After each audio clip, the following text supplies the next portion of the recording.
Ayun po. About po, dito PBBM handang harapin ang anumang impeachment complaint. Laban sa kanya. Diba?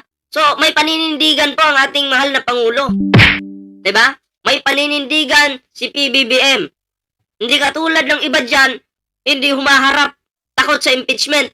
Pero pag ini-interview po sila, okay lang daw sa kanya yung impeachment. Pero yung mga kaalyado niya, anong nangyari? Kinukontra yung impeachment.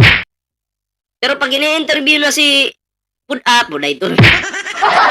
Si Inday, hindi daw siya takot. Kung hindi ka takot, dapat yung mga kaalyado mo, hinayaan mo. Dapat sinabi mo na huwag mo nang kontrahin yan. Haharapin ko naman yan. So, bakit kinukontra nila? Diba? Hindi ka pala takot.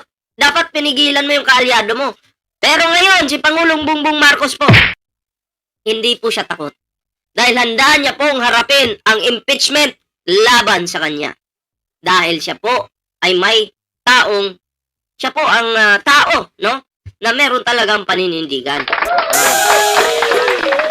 Pero yung kabilang dimensyon ng mga hari ng dilim, hari ng impyerno, wala pong paninindigan yung mga yan.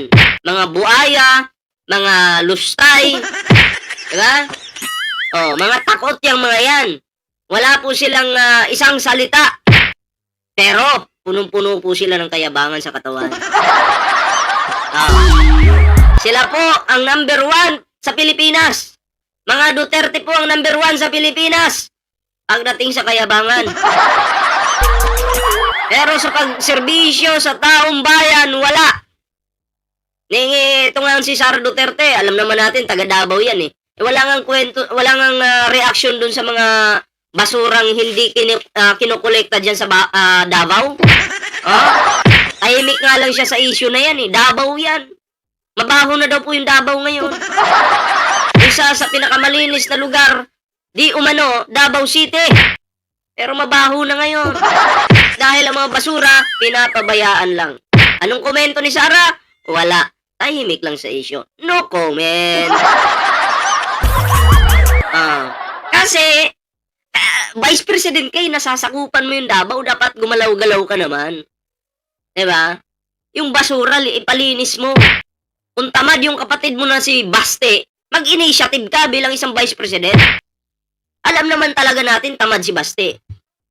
Pero, tamad din talaga si Sara. Diba? Purong gawa, walang gawa. Yan po, ang pamilyang walang bilang. So, ito na po, pakinggan po natin. Bigyan po natin ang reaksyon ng balitang ito. Panoorin po natin to.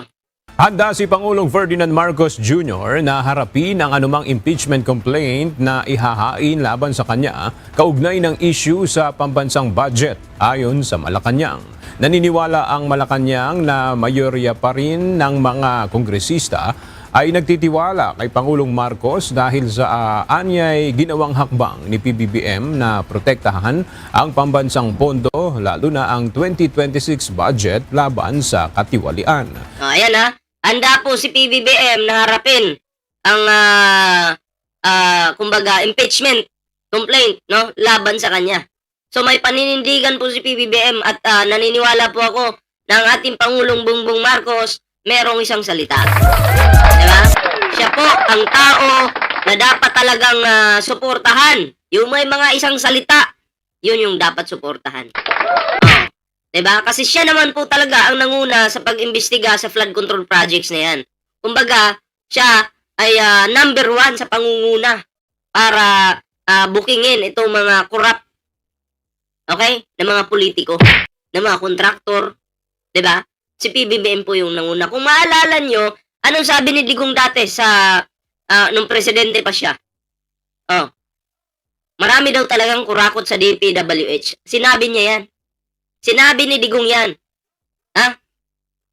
Yun po yung kanyang ewan ko ano ba yun? Suna ba yun? Hindi ko matandaan kung suna na yun. Pero may isa akong video nakita na sinabi yun ni Digong na marami daw talagang mga racket dyan sa DPWH. Marami. Maraming mga pagnanakaw sa DPWH. Sinabi lang ni Digong yan, pero walang aksyon. Pero nung sabi ni Digong, hindi daw niya kayang anuhin yan, solusyonan. Hindi daw niya kaya. Kaya ang sabi ni Digong, maghanap ulit kayo ng Marcos. Sinabi niya yun. Maghanap ulit kayo ng Marcos na susugpo dyan sa korupsyon. Sinabi po ni Digong yan mismo. At eto na nga, nakahanap na ng Marcos. Diba? Si PBBM po yung nahanap.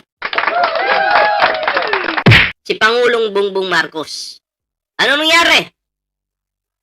Nanguna po si PBBM sa pag-imbestiga dito sa maanumalyang flood control project na to.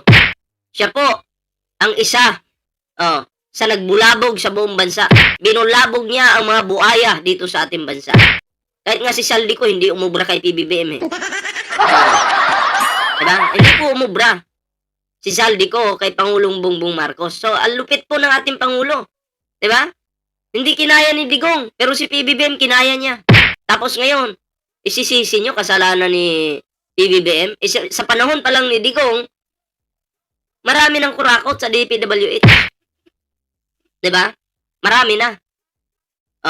Ngayon pagpasok ni PBBM, magagalit-galitan kayo dyan. Dadamay nyo si PBBM na, hindi, kasama ka naman sa pagnanakaw eh. Kalungkuhan nyo. Tuloy natin to mga pre. Samantala, dapat itrato ang impeachment complaint laban kay Vice President Sara Duterte na tulad ng pag-iimbestiga sa anomalya sa... Ito yung matindi ngayon. Paano kung si PBBM haharap ngayon sa impeachment? Si Sara ninyo, si Buday ninyo, harap ba? Yun yung tanong. Haharap ba si Sara Duterte? O magtatago na naman? O maghahanap na naman ng kanyang tauhan para magdepensa sa kanya? Malamang number 1 yan si Marcoleta, tagapagtanggol. Diba? Tagapagtanggol. Kapag humarap si PBBM sa impeachment, dapat humarap din si Sara Duterte.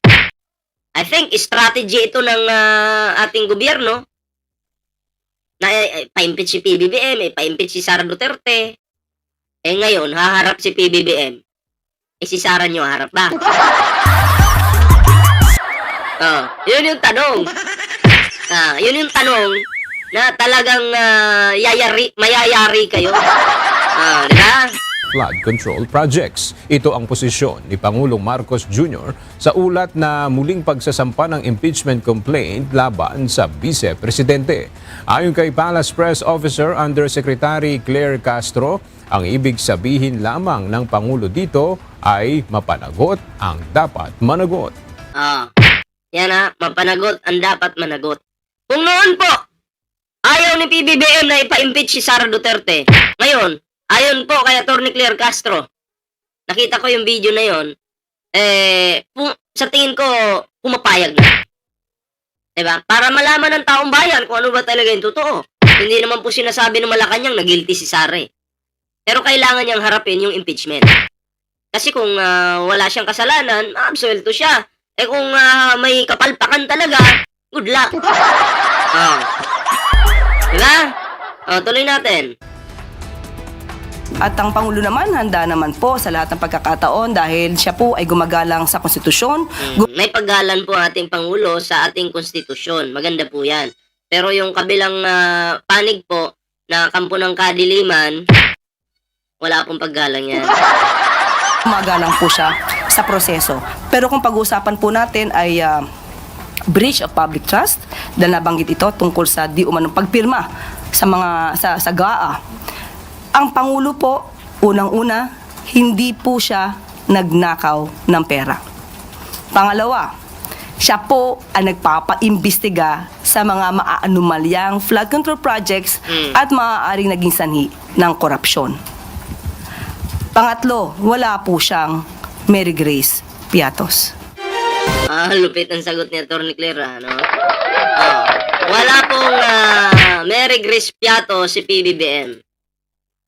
Pero ang OVP meron.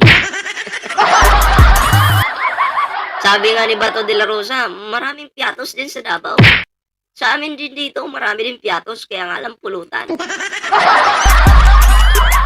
Anong reaction niyo doon mga pre? Comment down below para naman po mabasa po natin yung inyong mga komento, reaksyon.